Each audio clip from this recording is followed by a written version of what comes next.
సూరి జర్రా ఏం చేస్తారో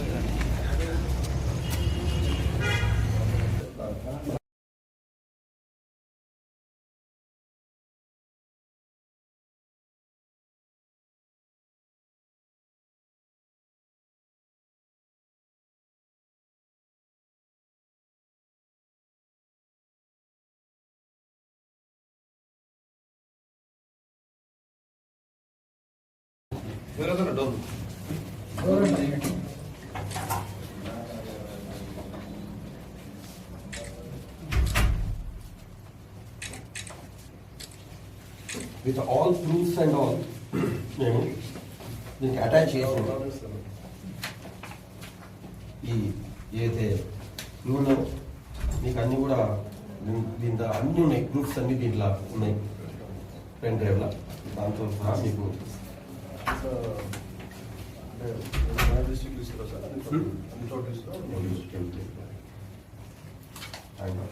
this is a received copy. I have to send it to again to my head office.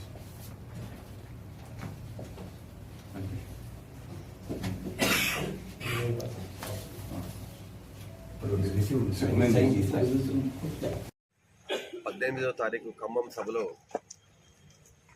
గౌరవ ముఖ్యమంత్రి రేవంత్ రెడ్డి గారు అతని స్పీచ్లో పచ్చిగా బీఆర్ఎస్ పార్టీని పార్టీ కేడర్ని తిడుతూ, అలాగే గౌరవ మాజీ ముఖ్యమంత్రి కేసీఆర్ గారిని తిడుతూ ఈ పార్టీని బొందబెట్టాలి, ఈ పార్టీ పల్లెటూరుల ఈ పార్టీ జెండా దిమ్మెలను పలకొడితేనే ఎన్టీ రామారావు గారికి నిజమైన నివాళి అని చెప్పి ఒక అసభ్యంగా ఒక ప్రొవకేటివ్గా మాట్లాడి పల్లెల్లో మంచిగా ఉన్న వాతావరణాన్ని చెడగొట్టడానికి ఇది ఆస్కారం ఉంది. కాబట్టి అందుకే ఇవాళ మేము రేవంత్ రెడ్డి గారి మీద ఎఫ్ఐఆర్ బుక్ చేయాలి, ఒక ప్రొవకేటివ్ స్పీచ్ ఇచ్చి డిస్టర్బ్ చేస్తే స్పీచ్ ఇచ్చినందుకు అతని మీద ఒక ఎఫ్ఐఆర్ చేయాలని చెప్పి ఇవాళ ఎస్పీ ఆఫీస్కి వచ్చి ఒక ఎఫ్ఐఆర్ ఒక కంప్లైంట్ ఇవ్వడం జరిగింది.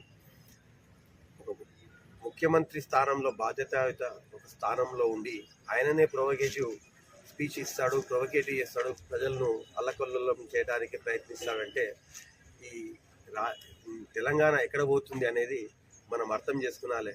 ఆయననే భాషకు అదుపు లేకుండా ఎట్లంటే అట్లా మాట్లాడితే ప్రజలు ఎలా మాట్లాడతారు?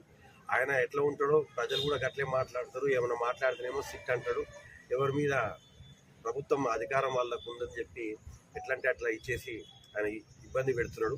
అంతేకాకుండా ఇలా అలా మొన్న జరిగిన కథనాలన్నీ చెప్పి తెలుసు మీకు, ఎన్టీవీ కానీ ఆంధ్రజ్యోతి కానీ TV9 కానీ అన్నీ వాళ్ళ పంచుక తినే దాంట్లో దాన్ని డైవర్ట్ చేయాలని అంతా బయటపడ్డది ప్రజలకు.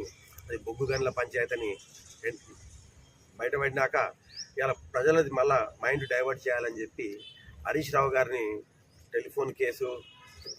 టెలిఫోన్ ట్యాపింగ్ కేసు మీరు సిట్ అని చెప్పి నైట్ నోటీస్ ఇచ్చి వాళ్ళు రమ్మని చెప్పారు. ఎంతవరకు సమంజసమని అడుగుతున్నా. ఆల్రెడీ కోర్టు డైరెక్షన్ ఇచ్చింది, ఆయన క్లీన్ చిట్ ఇచ్చింది సుప్రీంకోర్టు. అవసరం లేదు, నన్ను విచారించే అవసరం లేదంటే కూడా ఒక మళ్ళా సిట్ని వేసి అతన్ని విచారించి ఇబ్బంది పెట్టి ప్రజలను డైవర్ట్ చేయాలనుకునే రాజకీయం చాలా రోజులు నడవదు.